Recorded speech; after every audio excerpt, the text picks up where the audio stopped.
नहीं, नहीं बेटा, ये मैंने क्लास में भी बताया था और ये बहुत ही इंपॉर्टेंट बात है कि जो आपका रेनिन-एंजियोटेंसिन सिस्टम है, वो तब काम करता है जब आपका बीपी जो है वो एक स्पेसिफिक अमाउंट तक ड्रॉप हो जाता है। मतलब जब आपका बीपी जो है वो लो होगा ना, तो तब ये सिस्टम जो है वो किडनी एक्टिवेट करेगी। कौन सा सिस्टम? Rennin-angiotensin system. क्योंकि एंजियोटेंसिन का मैंने आपको क्या काम बताया था कि एंजियोटेंसिन का मेन काम ये होता है कि वो क्या करता है कि आर्टेरियोल्स को कंस्ट्रिक्ट कर देता है, मतलब टाइट कर देता है। टाइट करने की वजह से ये होगा कि आपका जो ब्लड है वो तेज़ी से आगे फ्लो करेगा, जिसमें आपको याद होगा कि मैंने पाइप वाली एग्जांपल दी थी कि अगर आप उसको टाइट करो तो क्या होता है, बहुत तेज़ी से पानी आगे जाता है ना। इसी तरह जब आर्टेरियोल्स टाइट होंगी तो बहुत तेज़ी से ब्लड आगे जाएगा, और जब ब्लड तेज़ी से आगे जाएगा तो उसका मतलब ये होता है कि ब्लड की मूवमेंट ज़्यादा हो रही है, ब्लड का प्रेशर ज़्यादा हो रहा है। तो फिर क्या होगा कि ब्लड प्रेशर उससे अगर आपकी बॉडी में कम हुआ है तो ये सिस्टम एक्टिवेट होगा और फिर ब्लड प्रेशर ज़्यादा हो जाएगा। मतलब कि कम अगर था तो बाद में ज़्यादा होकर नॉर्मल पे आ जाएगा, ठीक है।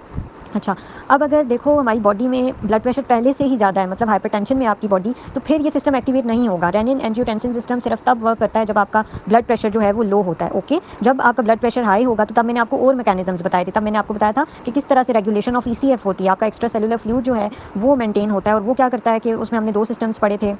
कौन-कौन से पढ़े थे? प्रेशर नाइट्रोयूरेसिस और डायूरेसिस पढ़ा था ना, कि उसमें ये होता है कि आपकी बॉडी जो है इस तरह से मेंटेन होती है कि आपकी किडनी जो है वो ज़्यादा से ज़्यादा यूरिन को आपकी बॉडी से एक्सपेल आउट करती है, जिसकी वजह से ये होता है कि आपका वाटर भी ज़्यादा से ज़्यादा बॉडी से एक्सक्रीट आउट हो जाएगा, और वाटर के साथ आपका सोडियम और डिफरेंट जो साल्ट्स हैं, इलेक्ट्रोलाइट्स हैं, वो भी आपकी बॉडी से एक्सक्रीट आउट हो जाएंगे। जब वो एक्सक्रीट आउट हो जाएंगे बेटा, तो फिर क्या होगा? देखो, साल्ट्स आपकी बॉडी से कम हो गए, चलो किसी स्पेसिफिक अमाउंट तक ही कम हुए, लेकिन अगर साल्ट्स आपकी बॉडी से कम हो जाते हैं तो फिर क्या होता है? आपका बीपी जो है वो अगर हाई है तो आपकी बॉडी से साल्ट्स चले जाते हैं थोड़े से, तो फिर आपका बीपी जो है थोड़ा कम हो जाएगा, ठीक है। अब होता ये है कि आपको जो बीपी हाई की मेडिकेशंस दी जाती है ना बेटा, वो भी ज़्यादा उनका मैकेनिज्म यही होता है कि वो आपको पोलीयूरिया करवाती है, मतलब यूरिनेशन ज़्यादा होती है, जिसकी वजह से साल्ट्स जो है आपकी बॉडी से एक्सक्रीट आउट होते हैं और आपका बीपी जो है वो मेंटेन हो जाता है, ठीक है।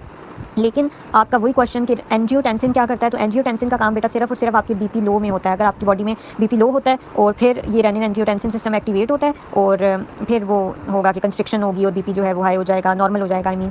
तो ये इसमें आपने कंफ्यूज नहीं करना, ठीक है। मैंने क्लास में भी ये बात बताई थी कि ये इंपॉर्टेंट बात है, इसमें आप कंफ्यूज नहीं करना कि कब कौन सा सिस्टम एक्टिवेट करेगी किडनी, ठीक है। ये मैं ग्रुप में भी बता देती हूँ।